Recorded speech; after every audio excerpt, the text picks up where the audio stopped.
Hola, ¿qué tal? Muy buena tarde. Es un gusto saludarles desde el centro de la capital de la República Mexicana. Mi nombre es Arturo Uriostegui y les doy la más cordial bienvenida a este subprograma Impulsando el Derecho a través de Cabina de Radio. Le invito para que me escriba a mi correo electrónico a través de circulojurídico@hotmail.com. Le repito, el correo electrónico es circulojurídico@hotmail.com. Escríbame un correo y con gusto le estaremos atendiendo. También le invito para que me escriba a mi cuenta de Twitter, @ArturoUriostegG4, @ArturoUriostegG4. Pues bien, así damos inicio al programa Impulsando el Derecho a través de Cabina de Radio.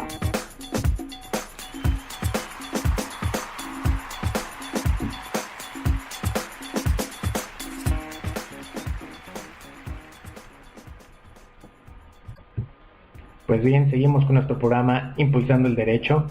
Así que tenemos varias secciones, entre ellas quiero presentarle lo más destacado de la Suprema Corte.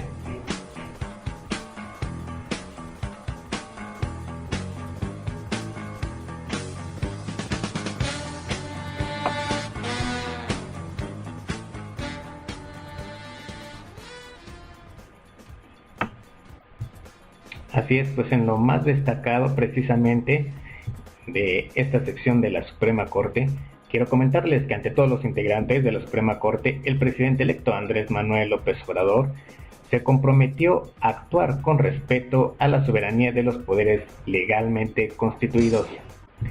Las cámaras de vigilancia del C5 en la Ciudad de México son una prueba para acreditar la flagrancia de delitos, así lo establece una jurisprudencia del Tribunal Colegiado. Ampara un juez federal en el estado de Aguascalientes a una pareja para que se les autorice contraer matrimonio a pesar de que uno de los contrayentes es portador del virus de inmunodeficiencia humana VHI, amparo 593/2018. Violencia, inseguridad, corrupción, impunidad y desigualdad son fenómenos que retan y ponen en riesgo al Estado de Derecho, señala frente a nuevos jueces el ministro de la Corte, José Fernando Franco González Salas.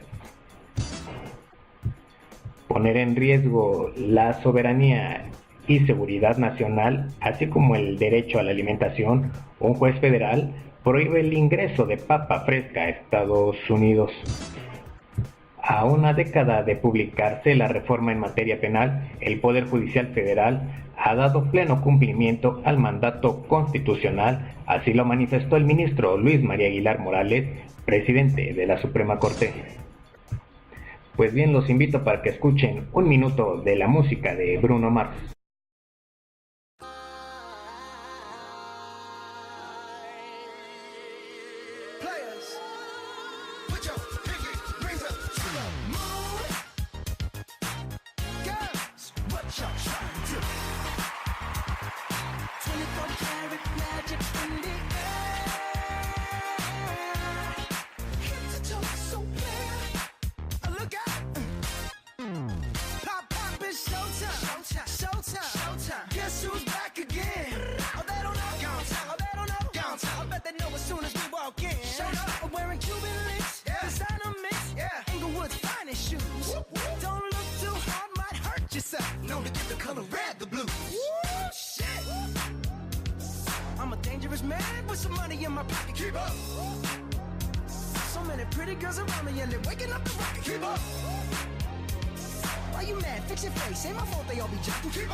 Bien, pues gracias por seguir con nosotros aquí en Impulsando el Derecho.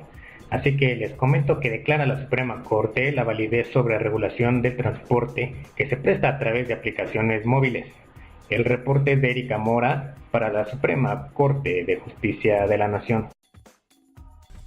Soy Erika Mora y hoy vamos a platicar de la regulación del transporte que se presta a través de plataformas tecnológicas como Uber o Cabify. En este caso, que llegó a la Suprema Corte se analizaron los requisitos que estableció el Congreso del Estado de Yucatán para el funcionamiento de este tipo de transporte. Y para explicarnos qué resolvió el Pleno de la Suprema Corte en la acción de inconstitucionalidad 63 del 2016, nos acompaña Héctor Hidalgo Victoria Pérez, secretario de Estudio y Cuenta a la ponencia del ministro Alberto Pérez Dayán. Es importante destacar al auditorio que es la primera vez en la que la Suprema Corte, como máximo tribunal, se pronuncia sobre la constitucionalidad o la regularidad constitucional de normas tendientes a regular este servicio, que es sumamente novedoso y que en esa medida vuelve un poco más complejo su análisis. Dejando esto en claro, quisiera señalar que ante el análisis de los preceptos impugnados se llegó a la conclusión de que el principal objetivo del legislador local fue garantizar la seguridad de aquellos pasajeros o usuarios de este servicio. En esa medida, la Corte declaró la validez de aquellas disposiciones encaminadas directamente a salvaguardar la integridad de los usuarios. Tal es el caso de los requerimientos de bolsas de aire en los vehículos, o bien de una antigüedad no mayor a 7 años, y otras cuestiones como el uso de cinturones de seguridad y una capacidad máxima de pasajeros en los vehículos. Todo ello, como te comento, fue con la intención de salvaguardar estos preceptos que tienen como finalidad principal garantizar la integridad de los usuarios. En esta sentencia, la Suprema Corte destacó que el servicio de Uber o Cabify no es comparable al servicio de los taxis y, por lo tanto, el marco regulatorio tiene que ser diferente. Héctor Hidalgo Victoria nos explica por qué no se pueden comparar estos dos servicios. La Suprema Corte determinó que toda vez que el servicio prestado a través de plataformas tecnológicas tenía características propias y diferentes a la de los taxis, tales como el uso de un sistema de geolocalización, el pago a través de medios electrónicos, la participación de un intermediario como son las empresas de redes de transporte, que son las que propiamente medían entre pasajeros y los choferes. En esa medida no había la posibilidad de hacer una comparativa entre ambos servicios. En esa medida esa resolución es sumamente importante, ya que parte de los problemas sociales que ha generado esta nueva modalidad es esa, la competencia que existe entre los taxis y este servicio de plataformas tecnológicas.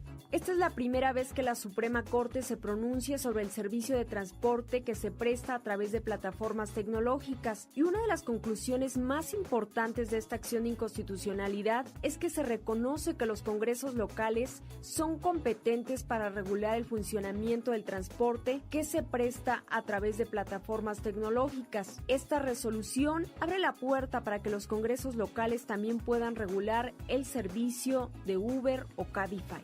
Al tratarse de un servicio de transporte, el cual se encuentra dentro de su ámbito de competencia, los congresos locales sí tienen la posibilidad de regular estos servicios. Concretamente, en la cuestión de los choferes y los requisitos que estos deben cubrir para prestar el servicio, es correcto, pueden ellos determinar ciertas exigencias siempre y cuando se encuentren dentro del parámetro de regularidad constitucional. Esta fue la acción de inconstitucionalidad 63 del 2016 de la ponencia del ministro Alberto Pérez Dayán, y es así como llegamos al... Así es como llegamos a este reporte. Pues bien, les comento también en otro tema que la víctima tiene derecho a indemnización cuando la autoridad niegue la interrupción del embarazo por violación sexual. Escuchamos a Erika Mora en entrevista con Jocelyn Mendizábal Ferreiro para la Suprema Corte de Justicia de la Nación. Yo soy Erika Mora y hoy quiero compartir con ustedes el caso de una adolescente que fue violada en Morelos. Producto de esa violación quedó embarazada. Los padres denunciaron y solicitaron que se le practicara un aborto porque el Código Penal de Morelos lo permite en casos de violación y porque el producto presentaba una malformación y ponía en riesgo la vida del adolescente. El Hospital General de Cuernavaca se negó a practicarle el aborto. Su caso llegó a la Suprema Corte. Jocelyn Mendizábal Ferreiro, secretaria de Estudio y Cuenta de la ponencia del ministro Fernando Franco González Salas, explica qué resolvió la segunda sala de la Suprema Corte. se analizó el artículo 119 del Código Penal Estatal y se determinó que en su fracción segunda había una excluyente de responsabilidad, es decir, que no podían sancionarle, no podía iniciarse un procedimiento en tanto que sí se acreditaba que la menor había sido objeto de una violación sexual y que el producto era consecuencia de esta y que por eso él era el que solicitaba la interrupción. Entonces que sí tenía ese derecho. Y además se analizaron los artículos 30 y 35 de la Ley General de Víctimas, que establecen las obligaciones de todas las autoridades de prestar los servicios médicos a todas aquellas víctimas de una violación sexual, pero se incluye dentro de estas atenciones la interrupción legal del embarazo.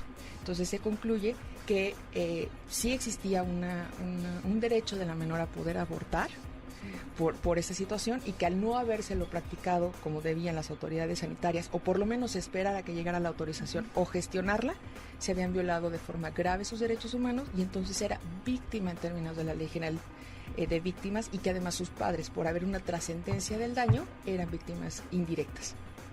¿Y cuál es la trascendencia de esta sentencia? ¿Es la primera vez que se ordena que las víctimas directas e indirectas sean indemnizadas ante la negativa de las autoridades de practicarle el aborto? Sí, sí es la primera vez que se declara esta calidad, ya sea víctima directa para la menor, víctima indirecta para sus padres, pero lo importante es que la sala fue más allá al determinar qué se entendía por una reparación integral en términos de la Ley General de Víctimas, y habló no solo de una restitución, sino de la imposición de medidas como una compensación, como medidas de satisfacción y como medidas de no repetición para efecto de que las autoridades no volvieran a cometer este tipo de actos violatorios de derechos. Lo que hace es sujetar al comité de víctimas para efecto de que sea esta la que recabe todos los elementos y a partir de eso individualice estas medidas. Esta sentencia se dictó en el amparo en revisión 601 del 2017 y los criterios ya se reiteraron en otro amparo en revisión, el 1170 del 2017, ambos de la ponencia del ministro Fernando Franco. Estos amparos destacan que las instituciones de salud deben contar con políticas de salubridad para atender casos urgentes de interrupción legal del embarazo. Cuando las autoridades se nieguen a interrumpir ilegalmente el embarazo producto de una violación, las víctimas tendrán derecho a ser indemnizadas. Yoselín Mendizábal explica en qué consiste esta reparación del daño. Lo que se establece, lo que pretendió la sala fue, si las autoridades sanitarias reciben un caso así, no pueden negarse ante ninguna circunstancia a la realización de la interrupción del embarazo, al aborto, en tanto que hay un derecho protegido de la Ley General de Víctimas.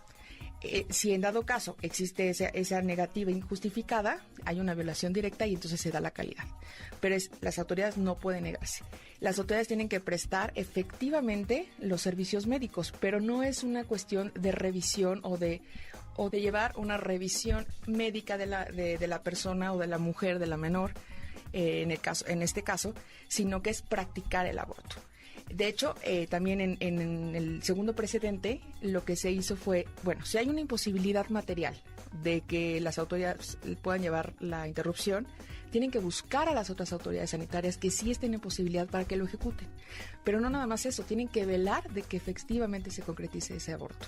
Amigos, hasta aquí esta cápsula informativa de la Suprema Corte. Agradezco su amable atención. Bien, excelente reporte. Pues así llegamos al final de este programa de Impulsando el Derecho. Muchas gracias por habernos acompañado. Recuerden que estaremos transmitiendo los días miércoles. Mi nombre es Arturo Uriostegui y nos vemos la próxima en Impulsando el Derecho.